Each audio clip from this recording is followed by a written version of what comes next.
Macam mana main bola? Dekat pecah pintu rumah aku orang betul eh. Dia. Ada orang baru pindah ah. Ish, ada anak perempuan ni. Comel juga comel.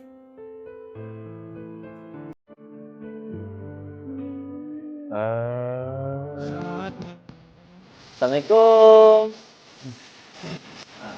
Awak baru pindah sini eh? Saya ada nak bagi hadiah sikit ni dekat awak. Baju Melayu Bulan Bintang. Bulan Bintang sister pun ada untuk bakal mak mertua saya. Maksud saya mak awak.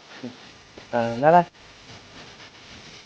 Okeylah, kami nak pergi surau ni, nak ada ngaji kan, ngaji semayang. Apa-apa masalah pergi atau saya, okey? Okey. Minta diri dulu. Bye. Assalamualaikum.